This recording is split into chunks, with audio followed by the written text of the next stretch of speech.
பாரதி நிகழ்ச்சியோடு இணைந்து கொண்டிருக்கின்றோம். பாரதி நிகழ்ச்சியில் அடுத்த பகுதியான பெண் ஆளுமை பகுதியூடாக இணைந்து கொள்ளப் போகின்றோம். ஆளுமை நிறைந்த பல பெண்மணிகளினை இந்த பகுதியின் மூலமாக உங்களுக்காக அடையாளப்படுத்திக் கொண்டிருக்கின்றோம். அவர்கள் எந்த துறை சார்ந்து எவ்வாறான கஷ்டங்களை எவ்வாறான தடைகளை எல்லாம் தகர்த்தெறிந்து அவர்கள் இந்த வெற்றியை எட்டி பிடித்திருக்கிறார்கள் என்பது பற்றிய அவர்களுடைய நேர்காணலாகவே முற்றிலும் இந்த பகுதியானது அமைந்துள்ளது. ஏனென்று சொன்னால் பொதுவாக பெண்களாக இருந்து ஒரு சாதனைகளை படைப்பது என்பது சுலபமான காரியமாகவே இருக்காது. பல தடைகள் இருக்கும், பல கஷ்டங்கள் இருக்கும். எல்லாவற்றையுமே கடந்து அவர்கள் ஒரு ஒளிவட்டமாக திகழ்கின்றார்கள் என்று சொன்னால் நிச்சயம் அது பெரிய விடயமாகத்தான் இருக்கும். ஆகவே இவர்களுடைய நேர்காணல் வலுத்து கொண்டிருக்கும் பல பெண்களுக்கும் ஒரு பயனுள்ள பகுதியாக அமையும் என்ற நம்பிக்கையில் உங்களுக்காக பெண்ணாளுமை பகுதி அடுத்து.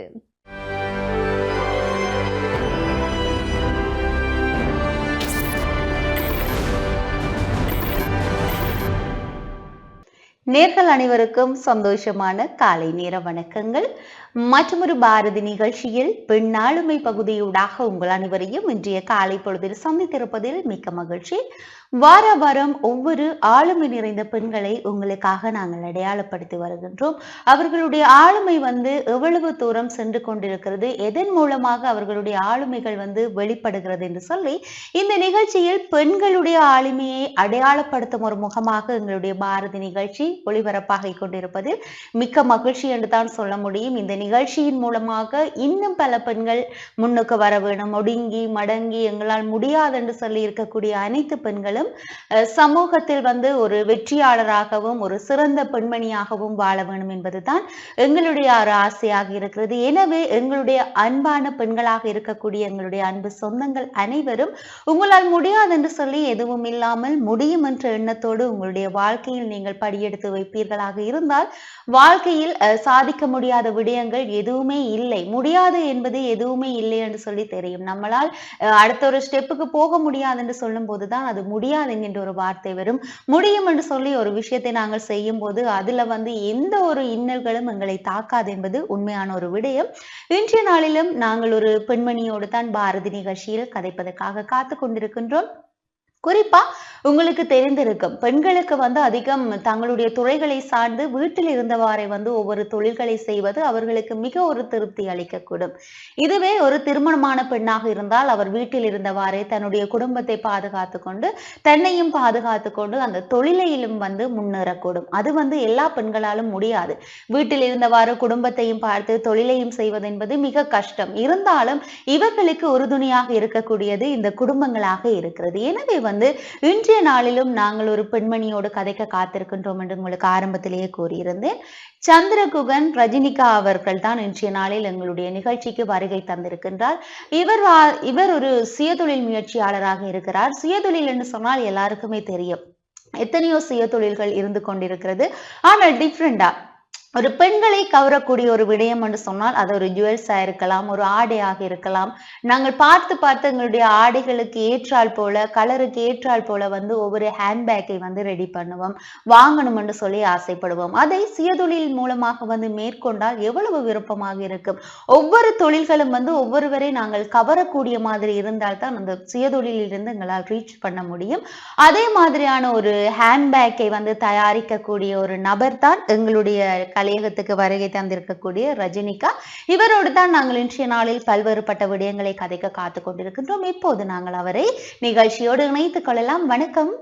வணக்கம். வணக்கம். இன்றைய நாளிலும் பாரதி நிகழ்ச்சியோடாக உங்களை சந்தித்திருப்பதில் மிக்க மகிழ்ச்சி. உங்களை பற்றி ஒரு சிறிய அறிமுகத்தை கூறுங்கள். வணக்கம். என் பேர் சந்திரகுகன் ரஜினிகா. நான் யாழ்ப்பாணத்துல தெல்லிப்பளை சூளாம்பதி என்னும் கிராமத்துல வசித்து வருகின்றேன்.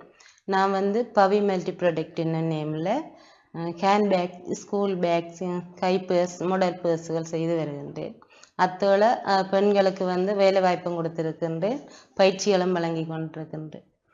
கட்டாயம் நல்ல ஒரு விடயம். எப்பவுமே எங்களுடைய சுயதொழில் எங்களுடைய வாழ்க்கைக்கு மிக முக்கியமானது உண்டு. ஏனென்று சொன்னால் மற்றவர்களை எதிர்பார்க்காமல் நாங்கள் எங்களுடைய சொந்த காலில் நிற்கக்கூடியது. சரி, எத்தனையோ தொழில்கள் இருக்கலாம். நீங்கள் ஒரு கடையை போட்டிருக்கலாம், இல்லை என்று சொன்னால் கணவனுடைய உழைப்பில் நீங்கள் வாழ்ந்து கொண்டிருக்கலாம். எதற்காக நீங்கள் சுயதொழில் ஒன்றை செய்ய வேண்டும் என்று சொல்லி நினைத்தீர்கள்? ஏன்னா வீட்டோட இருக்கும்போது பெண்கள் என்று சொல்லிக்கல நிறைய சிந்தனைகள், நிறைய யோசனைகள் எல்லாமே போகும். அதே வகையில வந்து எனக்கு வந்து சுயதொழில் என்று சொல்லிக்கல எனக்கு ஆரம்பத்துல சிறு வயதுல இருந்தே எனக்கு அந்த சுயதொழில் ஏதாச்சும் கைவேலைகள் ஏதாவது செய்யணும்ன்ற ஒரு ஆர்வம் இருக்கு. அந்த வகையில வந்து நான் ஊருக்கு வந்த புதுசுல தான் வந்து எனக்கு அந்த ஹேண்ட்பேக்ல ஒரு ஈடுபாடு இருந்தது. என்னன்னு சொன்னா எங்களோட ஹஸ்பண்ட் வந்து ஃபேன்சி வியாபாரம், நடமாடும் ஃபேன்சி வியாபாரம். அப்ப அதுல வந்து எனக்கு வந்து சந்தைப்படுத்தல் வசதிகள் இருக்கிற காரணத்தால நான் வந்து இதை தேர்ந்தெடுத்து எனக்கு இதுல வந்து கஷ்டம்னு சொல்ற அளவுக்கு இல்லை. நான் இந்த மனசால விரும்பி செய்யறபடியா எனக்கு அது பெரிய ஒரு வெற்றியையும் தந்திருக்கு. என்று வந்து நான் ஒரு ரஜினிகாந்த பேர்ல வந்து நிலைச்சு நிற்கின்றேன். உங்களுடைய கணவன் வந்து ஒரு நடமாடும் ஒரு ஃபேன்சி கடை வச்சிருப்பதன் காரணமாகவே வந்து நீங்க ஒரு சுயதொழிலை வந்து மேற்கொண்டீங்க. நல்ல ஒரு விடயம். ஏன்னு சொன்னால் இப்ப நீங்களாகவே தனி ஒரு தொழிலை யோசிக்காமல் கணவனோடு செய்யக்கூடிய ஒரு தொழில் உங்களுக்கு மிக ஒரு நன்மை வகித்திருக்கும். ஏன்னு சொன்னால் நீங்கள் ஆரம்பத்தில் செய்த அனைத்து பொருட்களையும் வந்து கணவன் மூலமாக அதை விற்பனை செய்தால் எவ்வளவு தூரம் அது விற்பனை ஆகிறது, இதை வைத்து உங்களால் இன்னும் தொழிலை அதிகரிக்க முடியும் என்ற ஒரு முடிவு நல்ல ஒரு விடயம். சரி, நீங்கள் ஒன்றில்ல இரண்டில்ல 11 வருட காலமாக வந்து இந்த சுயதொழிலை வந்து செய்யறீங்க. இந்த சுயதொழிலும் 11 வருட பயணமும் வந்து எவ்வாறாக இருக்கிறது? இதுக்கு வந்து ஹேண்ட்பேக் செய்யறதுக்கு வந்து சப்போர்ட்டிங் வந்து எனக்கு நிறைய இருக்குது. அந்த வகையில அரசு மற்றும் அரசு சார்பற்ற நிறுவனங்களும் என்னை வந்து ஊக்குவித்து கொண்டிருக்கிறாங்க. அதே போல என்ன பண்ணல, நிறைய பெண்கள் வந்து இப்படியான ஒரு கண்காட்சிகள் அப்படியான இடங்களுக்கு போய்க்கல. நாங்கள் அந்த கண்காட்சிகள்ல வந்து நிறைய ஃப்ரெண்ட்ஸ் மாதிரி சந்திக்கிறோம். அதை விட அதுல வந்து ஒவ்வொருத்தரும் ஒவ்வொரு தொழில் முயற்சியில ஈடுபட்டிருப்பாங்க. அந்த தொழில் முயற்சியை பார்க்கும்போது எங்களுக்கு இன்னொரு ஆர்வம் வரும். அதையும் நாங்கள் தெரிஞ்சிருக்கிறது நல்ல உண்டு. அந்த வகையில வந்து நான் நிறைய ட்ரைனிங் ப்ரோக்ராம்கள் செய்திருக்கின்றேன். ஜுவல்லரி மேக்கிங், சிரட்டை அலங்காரம், மெழுகுதிரி அப்படியான சின்ன சின்ன கைவேலைகளை நான் செய்து, மற்ற டோல் அலங்காரம், மற்றது வாழனர் ட்ரைனிங் அப்படியானது நிறைய எடுத்திருக்கின்றேன். அது வந்து எனக்கு இன்னும் இந்த மைண்டை வந்து ரிலாக்ஸ் ஆக்கி கொண்டிருக்கும். இப்போ நான் தேவையற்றது எல்லாத்தையும் விட்டு நான் இதிலேயே போகக்கூடிய மாதிரி இருக்கும். அத்தோடு வந்து எனக்கு 3 பிள்ளைகள் இருக்கிறாங்க. அவங்களோட அவங்களோட லைஃபை நான் நல்லபடியாக கொண்டு போகணும். அதே போல் அவங்க நல்லபடியாக வளர்கிறாங்க. எனக்கு கீழேயே என்ற சொல்லு கேட்டு வளர்கிறாங்க. அது வந்து ஹஸ்பண்ட் ஒரு உதவியும் இருக்கிறபடியே தான் நான் இதை செய்து கொண்டிருக்கின்றேன். அது இல்லைன்னு சொன்னால் சரியான கஷ்டம். அந்த வகையில் நான் வந்து இந்த முதலாவதாக என் ஹஸ்பண்டுக்கு நான் நன்றி சொல்லணும். அதை விட என்னுடைய சகோதரங்களும் நல்லா ஹெல்ப் பண்ணுறாங்க. ஊரில் இருக்கிற அனைவரும் யாருமே என்னை இதை செய்ய வேண்டாம் என்று இதுவரை காலமும் சொல்லலை. என்னால் முடியும், இன்னும் முன்னேற முடியும் என்று தான் இதை சொல்லியிருக்கின்றாங்க. கட்டாயம். வாழ்க்கை துணை என்பது எங்களுக்கு சரியானதாகவும் நமக்கு ஏற்ற மாதிரியும் அமைந்து விட்டால் வாழ்க்கையில் வந்து எப்பவுமே அடி சறுக்காது என்பது வந்து உண்மையான ஒரு விடயம். ஏனென்று சொன்னால் நீங்கள் வந்து ஒரு திருமணமான பெண்ணா இருக்கிறீங்க.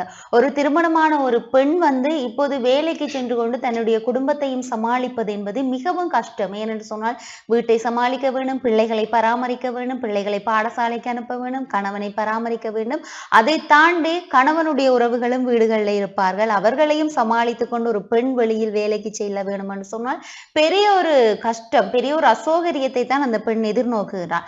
ஆனால் நீங்கள் இந்த சாதாரணமாக ஒரு சுயதொழிலை நான் செய்ய வேணும், அதுவும் செய்கின்ற சுயதொழில் இவ்வளவுக்கு ஒரு பெண்களை கவரக்கூடிய ஒரு விடயமாக இருக்கும் என்பது நல்ல ஒரு விடயம். ஏனென்று சொன்னால் நாங்கள் செய்கின்ற ஒவ்வொரு ப்ராடக்டும் வந்து என்ன செய்கின்றோம், எங்களுடைய அவுட்புட் வந்து என்னவாக கொடுக்கிறோமோ அதன்படிதான் எங்களுடைய வாழ்க்கை வந்து நகரும் என்பதற்கு நீங்கள் ஒரு முன்னுதாரணமாக இருக்கிறீர்கள். நீங்கள் கூறியிருந்தீர்கள் உங்களுடைய உறவுகள், உங்களுடைய அனைத்து சொந்தங்களும் வந்து உங்களுக்கு சப்போர்ட், யாருமே என்னை விழ வேணும் என்று சொல்லி எப்பவும் நினைத்ததில்லை அப்படின்னு சொல்லி. ஆனால் சுயதொழில் என்றதை வந்து ஒரு 11 வருடமாக நீங்கள் மேற்கொள்கின்றீர்கள். அது ஹேண்ட்பேக் இல்லாமல் பலதரப்பட்ட சுயதொழில வந்து மேற்கொள்கிறீங்க. அதுல வந்து பொம்மை அலங்காரம், ஜுவல்லரி அலங்காரம் அப்படின்னு சொல்லி நீண்டு கொண்டே செல்கின்றது இந்த லிஸ்ட் என்று தான் சொல்ல முடியும். ஆனால் இந்த 11 வருட காலத்திலும் வந்து நீங்கள் இவ்வாறான ஒரு சுயதொழிலை மேற்கொண்டு அதை கொண்டு செல்வது என்பது மிக கஷ்டம். சில பேர் என்ன செய்வார்கள் என்று சொன்னால் ஆரம்பத்தில் ஒரு சுயதொழிலை நாங்கள் செய்யலாம் என்று சொல்லி ஆரம்பிப்பார்கள். அது வந்து ஒரு 6 மாசத்திலேயே 1 வருஷத்திலேயே வந்து நின்று விடும். ஏனென்று சொன்னால் அவர்களுக்கு வேலை பளு கூடவாக இருக்கும். இல்லை என்று சொன்னால் அந்த சுயதொழில் வந்து அவர்களுக்கு சரியான முறையில் கை கொடுக்காததன் காரணமாக வந்து அதை இடையில் விட்டிருப்பார்கள். ஆனால் நீங்கள் 11 வருட காலமாக அனைத்து வேலைகளையும் பழகி இப்போது அதை நீங்கள் விற்பனை செய்து கொண்டிருக்கிறீர்கள் என்பது பெரிய ஒரு விடயம். ஆனால் இந்த 11 வருடத்திலும் உங்களுக்கு எதிர்ப்புகள், சவால்கள் என்பது கட்டாயம் இருந்திருக்கும். என்ன துறையாக இருந்தாலும் சவால்கள் நமக்கு இருந்திருக்கும். இப்போது இன்னொரு சுயதொழிலாளராக இருக்கலாம். இப்ப நீங்க கண்காட்சி என்பது வந்து அதிகமாக இருக்கு. அந்த இடத்துல வந்து ஒவ்வொரு விதமான ப்ராடக்ட்ட வந்து அந்த இடத்துல வந்து சந்தைப்படுத்தலாம் அப்படின்னு சொல்லி நிறைய பேர் வருவாங்க. அந்த இடத்துல வந்து நீங்க இவ்வாறான ஒரு ப்ராடக்ட்ட செய்றீங்க. என்னை விட நல்லா செய்றாங்களே அப்படின்னு சொல்லி மாறாக பேசுபவர்கள், சமூகத்துல வாக்கு வேற வேலையே இல்ல, குடும்பத்த பார்க்காம தேவையில்லாத வேலை செய்றா அப்படின்னு சொல்லி நிறைய விமர்சனங்கள் வரும். இந்த 11 வருட காலத்துல நீங்கள் எதிர்கொண்ட சவால்கள் என்ன? விமர்சனங்களுக்கு வந்து நாங்கள் பயப்பட வேண்டிய அவசியம் இல்லை தானே. எங்கட குடும்பம் வந்து எங்களை நம்பினா ஓகே. அப்ப எங்கட குடும்பம் என்னைய நம்புறபடியா நான் அதை பற்றி நான் சிந்திக்கவே இல்லை. யாராச்சும் ஏதாவது கதைச்சிட்டு போட்டுமே என்னன்னு சொன்னா அவங்களுக்கு வேலை இல்லை, அதை அழகா தைக்கிறாங்க. எனக்கு வேலை இருக்கு, நான் செய்துட்டு இருக்கிறேன். அப்ப அதை பற்றி நான் யோசிக்க வேண்டிய அவசியம் இல்லை, அதை பற்றி நான் சிந்திக்கவும் இல்லை. இந்த எனக்கு சவால்ன்ட்டு சொன்னா வந்து இப்ப நான் எக்ஸிபிஷன் சொன்னா அங்க கொண்டு போய் நான் போடுற பொருள் புதுசா தான் இருக்கும் அந்த இடத்துல. இப்ப நான் புது பொருள் போடைக்க அதை வந்து வந்து பார்ப்பாங்க, என்னோட செய்யறவங்க வந்து அதை பார்த்தாலும் சரி அவங்க இது அடுத்த முறை கண்காட்சியில அவங்க வந்து நான் செய்யறத கொண்டு வர போறாங்கன்னு ஒரு இது எனக்கு வந்துடும். வந்த உடனே அப்ப நான் வந்து முடலையெல்லாம் பற்றின மாத்துவேன். மாத்தின உடனே அந்த எந்த இது அந்த முதல் செய்தது போயிடும் தானே. அப்ப அடுத்த முறை வரைக்கும் அதைத்தானே கொண்டு வரப்போணுமெண்டு எனக்கு ஊகம் இருக்கும். அப்ப அதால நான் புதுசா ஏதாவது கண்டுபிடிச்சு செய்யணுமெண்டு அதை செய்து கொண்டு வரபடியா என் பேக்ஸ் வந்து விற்பனை ஆகி கொண்டிருக்கு. அதை விட வந்து பேக்ஸ் சொல்லி நாங்க கடையில எடுக்கும்போது வந்து ஒரு தையல் தான் போட்டிருப்பாங்க. அது வந்து ஒரே நாள்லயே அந்த சில விளத்த சைட் கைப்பிடிகள் எல்லாம் கலந்துடும். நான் அப்படி இல்லை, 2-3 தையல் போட்டுத்தான் இந்த பேக்ஸை விநியோகம் செய்துட்டு வரேன். யாருமே எனக்கு இந்த பேக்ஸ் வந்து தையல் அறந்தன்னு சொல்லி ஒரு தருமே நட்ட கொண்டு திருப்பி தரையில தையல் அறந்தன்னு சொல்லி கொண்டு தரையில. இப்ப மெட்டீரியல் வந்து நான் எடுத்து செய்யறபடியா மெட்டீரியல் ஏதாவது பிள்ளை இருக்குமானால் அது நான் ஒன்றும் செய்யலாது தானே. தையல்ல பிள்ளைன்னு சொல்லி இதுவரை காலம் யாருமே கொண்டு தெரியல. அதுவே எனக்கு பெரிய ஒரு வெற்றி. கட்டாயம் பேசுபவர்கள் பேசிக்கொண்டுதான் இருப்பார்கள். நாங்கள் அடுத்த கட்ட வேலையை கொண்டு செல்ல வேண்டியதுதான் நம்முடைய வேலையாக இருக்கிறது. அவங்க பேசுறாங்க அப்படின்னு சொல்லி நாங்க ஸ்டொப் ஆயிட்டோம்னு சொன்னா எங்களுடைய வேலையில இருந்து நாங்கள் எப்பவுமே விலகக்கூடிய ஒரு தன்மைக்குள்ள வந்துடுவோம்.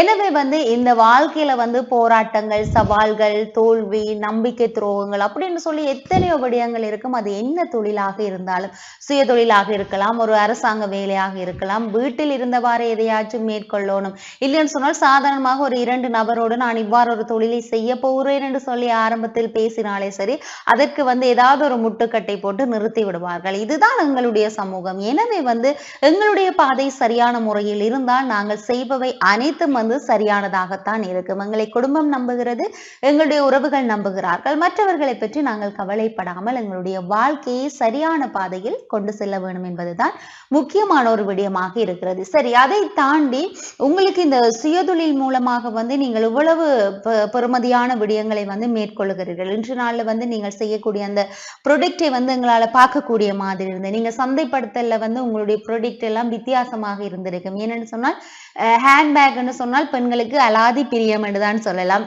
அது கொஞ்சம் வேற டிசைனா இருக்கணும், வேற அழகா இருக்கணும் அப்படின்னு சொல்லி அவர்களுடைய எதிர்பார்ப்புகள் இருக்கு. நீங்க அந்த உங்களுடைய இந்த சந்தைப்படுத்தல் இடத்துல வந்து அவ்வாறான எதிர்ப்புகளோ சரி, எதிர்பார்ப்புகளை வந்து பூர்த்தி செய்யறீங்களா? பிடிச்ச மாதிரியான விடயங்களை வந்து அவர்களுக்கு சமர்ப்பிக்கின்றீங்களா? அவை இப்ப காட்டுற மாடல்ல அவை சொல்ற மாடல்ல இப்ப அவைக்கு வந்து ஒரு பொக்கெட்டா 2 பொக்கெட்டாண்டு இல்லாமல் அவங்க கேட்கிற வகையில நிறைய பொக்கெட்டுகள் வச்சு அவங்களுக்கு ஏற்ற வகையில தைச்சு கொடுக்குறேன். அதை விட வந்து நான் உள்ளுக்கு வந்து நினைகிற துணி போடாமல் குடத்துணின்னு சொல்லி டெப்பெட்டா அது போட்டு தைக்கிறதால இந்த பேக்ஸ் வந்து பாவென்ன கூடவா இருக்கு. கட்டாயம். சரி, ஒரு கடைசி கேள்விக்கு முதல்ல ஒரு விஷயத்தை வந்து நாங்க முன்வைக்கணும். இந்த ஒரு பேக்கை வந்து நீங்கள் தயார் செய்யணும். அதாவது ஒரு அரசாங்க வேலைக்கு செல்லுபவர் எவ்வாறான ஒரு ஹேண்ட்பேக்கை வந்து ரெடி பண்ணணும்னு சொல்லி நினைப்பார்கள்னா, நாங்கள் ஒரு தண்ணி போட்டல் கொண்டு போகணும், சாப்பாடு புக்ஸ் வைக்கணும், அதை தவிர எங்களுடைய தனிப்பட்ட புக்ஸ் வைக்கணும், மழை காலத்துல ஏதாச்சும் ஒரு ஆடியை வந்து அதுக்குள்ள வச்சு கொண்டு போகணும் அப்படின்னு சொல்லி பல பேர் பல எதிர்பார்ப்பு இருக்கு ஹேண்ட்பேக்ல. சில பேர் தேடி திரிவாங்க மழை காலத்துல ஒரு ஹேண்ட்பேக் கொண்டு போகணும் அப்படின்னு சொல்லி. உங்களுக்கு ஒரு ஹேண்ட்பேக்கை வந்து சரியான முறையில் நாங்கள் எதிர்பார்ப்பது போல செய்ய வேணும்னு சொன்னால் அதுக்கு எவ்வளவு நேரம் எடுக்கும்? அதை பற்றின ஒரு அனுபவத்தை சொல்லுங்க. நீங்க சொல்ற அனைத்தும் இருக்கணும்னு சொன்னா எனக்கு ஒரு 2 மணி அளவும் தேவையில்லை, அதுக்குள்ளேயே முடிச்சிடுவேன். கட்டாயம். ஒரு 2 மணித்தியாலத்துல நாங்கள் எதிர்பார்க்கக்கூடிய ஒரு ஹேண்ட்பேக்க வந்து உங்களால ரெடி பண்ண முடியும். நல்ல ஒரு விடயம். ஒரு விஷயமோ, ஒரு வேலையோ சரி எங்களுடைய கைகளுக்கு சரியான முறையில் படிந்து விட்டதுன்னு சொன்னால், அதை சாதாரணமாக எங்களால் செய்துவிட்டு போக முடியும். சரி, நீங்க ஆரம்பத்துல வந்து குறிப்பிட்டிருந்தீங்க, நீங்கள் இந்த பொம்மை அலங்காரம் எல்லாம் செய்வதுன்னு சொல்லி. பொம்மை அலங்காரம்னு சொன்னால் எல்லாருக்குமே வந்து ஒரு வித்தியாசமா வந்து நினைப்பாங்க. என்னடா பொம்மையில என்னடா அலங்காரம் இருக்கு? பொம்மையே அழகுதானே! அதை அலங்காரப்படுத்துவாங்களா? இல்ல பொம்மைய வாங்கிக் கொண்டே அலங்காரப்படுத்துவாங்களான்னு சொல்லி எனக்கு கூட ஒரு டவுட் இருக்கு. சரி, அந்த பொம்மை அலங்காரத்த பத்தி கொஞ்சம் சொல்லுங்க. பொம்மை அலங்காரம்னு சொன்னா அந்த லஞ்சிட் லஞ்சிட் எடுத்து அதுல டோலை வச்சு லஞ்சிட்டில் ஒரு அலங்காரம் செய்யறது. அது ஒரு வித்தியாசமான ஒரு லுக் கொடுக்கும். மற்றது ஒரு பேக் இருக்குத்தானே, அதை வந்து ஜூரியா பேக்னு சொல்லி அதுல வந்து நூல் எடுத்து அதுல ஒரு அலங்காரம் செய்யறது. மற்றது பூவல் வேண்டி வச்சு செய்யறது. வாழை நார்ல வாழை நார் எடுத்து அதை பின்னி உருட்டி அந்த நல்ல அழகான ஒரு டோல் அலங்காரம்னு சொன்னாலே அது எனக்கு ஒரு பிடிச்சது. என்னன்னு சொன்னா எனக்கு பொம்பளை பிள்ளைகள் இல்லை, அதால அந்த டோல்லையே நான் அலங்காரம் செய்து செய்து அதை பழகிட்டேன். உங்களைப் போல அநேகமான பெண்கள் வந்து இந்த சுயதொழில்ல வந்து ஈடுபட்டிருக்கிறார்கள். சாதாரணமாக வந்து நீங்க பார்த்தீங்கன்னு சொன்னா, நீங்கள் வந்து ஒரு ஹேண்ட்பேக் செய்றீங்க.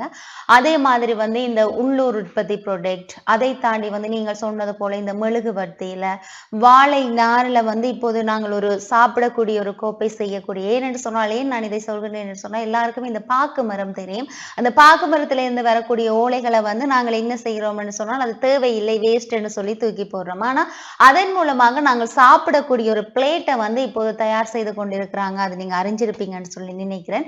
சரி, உங்களைப் போல சுயதொழில் செய்பவர்களுக்கும் சாதிக்க துடிக்கக்கூடிய பெண்களுக்கும் நீங்க என்ன சொல்ல விரும்புறீங்க?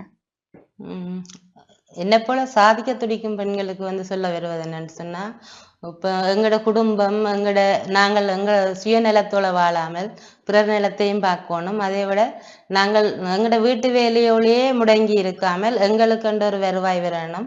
சமூகத்துல ஒரு பெண்கள் அன்று ஒதுக்கி விடாமல் எங்களாலேயும் முடியும் என்ற அளவுக்கு நாங்கள் ஏதாச்சும் ஒரு சுயதொழில் செய்தால்தான் இந்த காலத்துல வாழலாம் என்று நினைக்கின்றேன். அந்த வகையில எல்லோருமே முடங்கி இருக்காமல் வீண் பொழுதை போக்காமல் சுயதொழிலில் ஈடுபட்டு உங்களோட வருமானத்தையும் கூட்டி உங்களோட உறவுகளையும் கூட்டி உங்களோட குடும்பத்துல சந்தோஷமா இருக்க வேணும் என்றுதான் என்னுடைய ஆசை. சரி, அடுத்த ஒரு விஷயம் என்னன்னு சொல்லி பார்த்தீங்கன்னு சொன்னா, 11 வருஷம் என்று சொல்லி பார்க்கீங்க. நீங்கள் சுயதொழிலை மேற்கொண்ட அந்த 1வது வருடம் இருக்குத்தானே, நான் இவ்வாறு ஒரு தொழிலை வந்து ஆரம்பிக்க போகிறேன். இதற்கான பொருட்கள் எல்லாம் சேகரித்து விட்டு ஆரம்பத்தில் செய்யும்போது ஒரு கொஞ்சம் பயமாக இருக்கும். இது சரியாக வருமா? இது விற்பனை ஆகுமா? அப்படின்னு சொல்லி உங்களுக்கு நிறைய ஒரு சந்தேகங்கள் உங்களுக்குள்ளேயே இருந்திருக்கும். சரி, அந்த ஆரம்ப காலத்துல வந்து நீங்கள் இதை தொடங்கும் போது பல பேர் சொல்லியிருப்பாங்க, ஏன் இது வேணாமே, உனக்கு பிள்ளைகள் இருக்கு, அதை மட்டும் நீ பார்த்து கொண்டிரு, அதை விட வேற ஏதாச்சும் செய்யலாம் அப்படின்னு சொல்லி நிறைய தடங்கள் செஞ்சிருப்பின. அந்த நேரத்தை பற்றி சொல்லுங்க. அது வந்து எனக்கு இந்த பேக்ஸ் வந்து டிஎஸ்ஓஎஸ் மூலமா ஒரு 10 நாள் ட்ரைனிங் தான் எனக்கு தந்தவங்க. அதுல வந்து நான் இப்படி ஹஸ்பண்டை கேட்டேன், இப்படி ஒரு பயிற்சி கொண்டு போகுது, எனக்கு விருப்பமா இருக்கு, நான் போட்டாண்டு. அவர் சொன்ன ஒரு தடையும் இல்லை, நீங்க போயிட்டு வாங்க. அங்க போய் பழகி 3ஆம் நாள் முதல் நாள் ஒரு பேக்ஸ் தைச்சு முடிக்கல, எல்லாம் கட்டிங் எல்லாம் செய்து அடுத்த நாள் தைச்சிட்டேன். அதுலயே ஒரு சின்ன ஒரு கட் பீஸ் வேண்டி உண்டு. 3ஆம் நாத்து ஹஸ்பண்ட் வந்து ஃபேன்சி தானே, ஆனபடியே அந்த கொழும்புல போய்த்தான் நான் வந்து பர்ச்சேஸ் பண்றது. அவர்கிட்ட அந்த மெட்டீரியலை கொடுத்து விட்டேன், எனக்கு இப்படி மெட்டீரியல் வேண்டிட்டு வாங்க. அவர் வாங்கிட்டு வந்து தந்ததும் 5ஆம் நாத்து எனக்கு இந்த நடமாடம் வியாபாரம் அப்படியா நயினாதேவி கோயில் இருந்தவர் வியாபாரம் செய்து இருந்தவர். அப்ப நான் அந்த மெட்டீரியல் கொண்டு தந்த உடனேயே 5ஆம் நாத்து நான் இந்த பேக்ஸ் தைச்சு முதலாவது அம்மளாச்சியில நான் போட்டு விற்பனை ஆக்கணும்னு என் எதிர்பார்ப்பு. அங்க கொண்டே கொழுவினர் 3 பேக் தான் உடனே கொடுத்து விட்டது என்னால முடிஞ்சதை. அப்போ உடனே அந்த அந்த பேக்ஸ் விற்பனை ஆகிட்டு. அதுக்கு பிறகு சரி அவாவே ஓகே என்றுட்டேன், நான் இதை செய்யலாம் தானே என்ற ஒரு முடிவுல தான் நான் இதை செய்ய தொடங்கி இன்று வரையும் செய்து கொண்டிருக்கிறேன். சரி, நல்ல ஒரு விஷயம். 11 வருஷம் என்று சொன்னால் நாங்கள் நினைப்பது போல அல்ல. எத்தனையோ தடைகள், எவ்வளவு பிரச்சனைகள் என்ன வந்தாலும் சலிக்காமல் இறுதி வரை நான் இதை கொண்டு செல்லணும் என்று சொல்லி உங்களுடைய விடாமுயற்சி தான் இந்த வெற்றிக்கு காரணம் என்று சொல்லலாம். அதை தாண்டி வந்து பாத்தீங்கன்னு சொன்னா நிறைய பேர் சொல்லுவார்கள், நமக்கு பிடித்ததை நாங்கள் செய்யறதுல எந்த ஒரு பிழையுமே இல்லை அப்படின்னு சொல்லி. அதை தாண்டி சில பேர் என்ன சொல்லுவார்கள் என்று சொன்னால், மற்றவர்களுக்கும் பிடித்த மாதிரி நாங்கள் கொஞ்சம் இருக்கணும், நாங்கள் எங்களோட நினைப்புக்கு வாழ முடியாது அப்படின்னு சொல்லி எங்களோட வீட்டுல கூட பெரியவங்க எல்லாருமே வந்து சொல்லுவாங்க.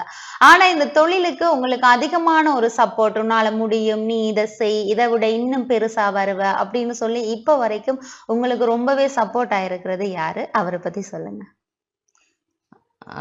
சப்போர்ட்டா இருக்கிறது வந்து என் ஹஸ்பண்ட், மற்றது பிள்ளைகள். ம். மற்ற இது இந்த சுயதொழில் நான் மரி பண்ண முன்னமே செய்து இந்த சின்ன சின்ன வேலைகள் செய்யறதால அண்ணாக்கு அது நல்ல விருப்பம். ம். அப்ப அண்ணாக்கு தெரியும் நான் என்ன செய்தால் ஓகே ஆயிடுவேன். நான் என்ன செய்யறேன்றாலும் ஹஸ்பண்டையும் கேட்பேன், அண்ணாவையும் கேட்பேன். அப்ப அண்ணா சொல்லுவார் இது ஓகே நான் செய்ய இயலுமென்று சொல்லித்தான் அண்ணாண்ட மோட்டிவேஷன் கூட எனக்கு அந்த உன்னால முடியுமென்று சொல்லி விடுவார். எங்க போய் கேட்டாலுமே சரி நீ போயிட்டு வான்னு சொல்லி விடுவார். ஹஸ்பண்ட் வந்து போகலாமான்னு யோசிச்சாலும் அண்ணா சொல்லுவார் அது போகலாமண்டு.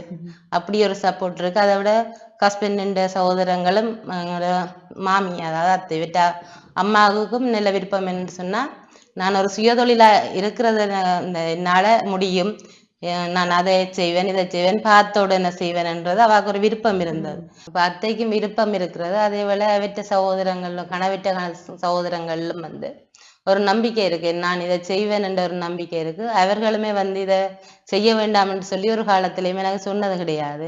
அவங்களும் இதுக்கு ஒரு சப்போர்ட்டிங்கா இருக்கிறதால எனக்கு அது செய்யக்கூடியதாவே இருக்கு தொடர்ந்து. அதை விட வந்து அரசு மற்றும் அரசு சார்பற்ற நிறுவனங்களும் வந்து என்னை ஊக்குவிச்சு கொண்டிருப்பாங்க. இப்ப நான் வந்து ஒரு நேரத்துல ஒரு கட்டத்துல என்னால இயலாது நான் இதை செய்யாம இருப்போம்னு சொன்னா கூட அவங்க வந்து இல்ல நீங்க வரத்தான் வேணும் செய்யத்தான் வேணும்னு சொல்லி இந்த கண்காட்சிகள் அதுகளுக்கு எல்லாமே என்னைய பங்கு பெற்ற வைக்கிறது. மற்றது எனக்கு என்ன தேவைகள் இருக்கோ அதுகளையும் வந்து இவர்கள் பூர்த்தி செய்து தரதால இந்த தொழிலை வந்து நான் இன்னும் கூட செய்யக்கூடியதா இருக்கு. அப்ப டிஎஸ்ஓஎஸ் மூலமாகவே நான் இந்த ட்ரைனிங் ப்ரோக்ராம்கள் செய்கிறேன். அதாவது கேர்னர் டிஎஸ்ஓஎஸ் மூலம், மற்றது மாந்த, மற்றது மட்டக்களப்பு அப்படியான இடங்களுக்கு போய் நான் ட்ரைனிங் ப்ரோக்ராம் செய்து கொண்டு வந்ததால அங்க இருக்கிற பெண்களும் வந்து தங்களோட வாழ்வாதாரம் கூடி இருக்கு, எங்களால தாங்கள் இதை உழைச்சு கொண்டிருக்கிறோம் என்று சொல்லும் போது என் மனம் வந்து அதிக அளவு சந்தோஷம் அடையுது. என்று சொன்னா என்னால இன்னொரு பெண் உழைக்கிறாங்கன்னு சொன்னால் அதை விட ஒரு சந்தோஷம் யாருக்குமே கிடையாது. அப்ப அது எனக்கு ஒரு சந்தோஷமா இருக்கிறது. நீங்க ஆரம்பித்து கொடுத்த அந்த விஷயத்தின் மூலமாக வந்து இப்போது பெண்கள் வந்து வருமானத்தை பெற்றுக் கொள்கின்றார்கள் என்று சொன்னால் நல்ல ஒரு விடயம். எப்பவுமே பெரியவர்கள் சொல்லுவார்கள் நான் பெற்ற இன்பம் பிறர் பெறுக அப்படின்றது போல இது நல்ல ஒரு விடயம். நாங்கள் கற்றுக்கொண்டதை மற்றவர்களுக்கு நாங்கள் கற்றுக் கொடுக்கின்ற வேளையில் அதன் மூலமாக அவர்கள் தீமை அடையாமல் நன்மை அடைந்தாலே அது வாழ்க்கையில் மிக ஒரு மகிழ்ச்சியாகத்தான் இருக்கும். சரி, இறுதியாக உங்களிடத்தில் ஒரு கேள்வி. சுயதொழில் மூலமாக வெற்றி கண்ட ஒரு பெண்மணியாக இருக்கிறீர்கள். இந்த எல்லாரும் எதிர்பார்ப்பது போல பல பேருக்கு எங்களை நாங்களே அடையாளப்படுத்துவது பிடிக்காது. எங்களை தேடி மற்றவர்கள் எங்களை அடையாளப்படுத்துவது என்பதுதான் மிக பிடிக்கும். அதனால வந்து நீங்கள் இப்போது பல பெண்களுக்கு ஒரு முன்னுதாரணமாக இருக்கிறீர்கள். இருக்கின்ற சந்தர்ப்பத்துல வந்து இந்த அவார்ட் ஃபங்க்ஷன் அப்படின்னு சொல்லி நிறைய விஷயங்களை நீங்க சந்திச்சிருப்பீங்க, நிறைய அவார்ட்ஸ் வந்து நீங்க வாங்கி இருக்கிறீங்க. அதை பற்றின சுவாரஸ்யமான விடயங்களை சொல்லுங்க. அப்ப இது வந்து தொழில்துறை திணைக்களத்தால நடத்தப்படுகிற ஒரு வருஷம் நடத்துறது அறங்கல பேரவையால தான் இது தொழில்துறை திணைக்களம் இதை எடுத்து செய்யுது. 2014 இருந்து வந்து நான் வடமாகாண கண்காட்சிகள்ல பங்கு பெற்றி என்ற பொருளாதார வைத்து ஒவ்வொரு வருடமும் 2 3 4 சொல்லி எனக்கு அவார்டிங் தந்தோண்டே இருப்பாங்க. அந்த வின் பண்றேன் நான் அதுல இருந்து பொருட்களை வச்சு வின் பண்ணி அது வந்து நேஷனல் லெவலுக்கு போகும். அந்த வகையில் நேஷனல்ல வந்து எனக்கு 3 முறை கிடைச்சது. சென்ற வருடமும் எனக்கு ஜனாதிபதி விருது கிடைச்சது. அதுவும் எனக்கு ஒரு அங்கேயே போய் பெற்றுக்கொள்றதுன்றது சொல்றது எனக்கு ஒரு சந்தோஷம் மாதிரி. அதை விட இந்த சக்தி டிபி என்டிபி பேங்க் சேர்ந்து இணைஞ்சு வனிதா அபிமானி என்ற ஒரு இது அது வந்து 2020 2021 எனக்கு அவார்டிங் கிடைச்சது. அது வந்து மஹிந்த ராஜபக்சன் தாமிர திரையரங்குல அது நடந்தது. அப்படி ஒரு இதை நான் பார்ப்பேன்னு தெரியல. அந்த இடம் எனக்கு நிறைய மகிழ்ச்சியை கொடுத்தது. ஹஸ்பண்டும் வந்திருந்தார் அந்த இடத்துல. அதை பார்க்கும்போது இப்படியெல்லாம் இருக்கு என்று சொல்லி நான் இந்த தொழிலுக்கு வந்த பிறகுதான் நான் அதை கற்றுக்கொண்டேன். அதை பார்க்கக்கூடியதா இருந்தது. அந்த வகையில அதுவும் எனக்கு ஒரு புது விஷயமாக இருந்தது. மற்றது வந்து வைக்ரோன்னு சொல்லி ஒரு நிறுவனம் வந்து அவங்க லிதியா அவார்டிங்ன்னு சொல்லி அமெரிக்காவில் செய்யறது, அது வேர்ல்ட்ல செய்யறது. அதுல வந்து எனக்கு செகண்ட் பிரைஸ் கிடைச்சது. அது எனக்கு அந்த நான் யாருன்னு தெரியாத ஆட்களுக்கெல்லாம் அது வந்து பெரிய ஒரு இதா வெற்றியா இருந்தது. இந்த எங்களோட கிராமத்திலேயே வந்து சனசமூக நிலையம் இருக்கு. அதிலேயே வந்து இந்த வெற்றியை கொண்டாடி இருக்கிறாங்க எங்கட மக்கள். எனக்கு அந்த பொன்னாடைகள் போத்தி எல்லாம் செய்து விருதுகள் வழங்கி இருக்கிறாங்க. மற்றது டிஎஸ்ஓஎஸ் எல்லாம் அதை செய்திருக்கு. வைக்ரோ நிறுவனம் வந்து எனக்குண்டு ஒரு ஃபங்க்ஷன் செய்திருக்கிறாங்க. இப்ப இந்த வருடம் வந்து நான் தொழில்துறை திணைக்களத்தால வடமாகாண போட்டிக்கு வச்சு நான் பேக் அதுல வந்து ஃபர்ஸ்ட் ப்ரைஸ் கிடைச்சிருக்கு. இப்ப நேஷனல் போயிட்டு இந்த வருடமும் கிடைக்கும்ன்ற ஒரு நம்பிக்கை இருக்கு. கிடைக்கும் என்று நான் நினைக்கின்றேன். கட்டாயம் சுயதொழில் மூலமாக வெற்றி கண்ட ஒரு பெண்மணியாக வீட்டுல வந்து உங்களுடைய அன்பான அந்த விருதுகள் உங்களை எப்பவுமே மோட்டிவேட் பண்ணி கொண்டிருக்கும் என்பதுதான் உண்மையான ஒரு விடயம். அந்த விருதுகளை பார்க்க பார்க்க இன்னும் வளரணும் என்ற ஒரு எண்ணம் வருமே. எப்பவுமே நான் தாழ்ந்து போகக்கூடாது என்ற எண்ணம் உங்களுக்குள்ளே வராது. எனவே வந்து இன்றைய நாளிலும் எங்களுடைய பாரதி நிகழ்ச்சியூடாக சுயதொழில் முயற்சியாளரோடு வெற்றி கண்ட ஒரு பெண்மணியோடு பல்வேறுபட்ட விடயங்கள் நாங்கள் கதைத்துக் கொண்டிருந்தோம். பல விடயங்களை நீங்களும் அறிந்திருப்பீர்கள்.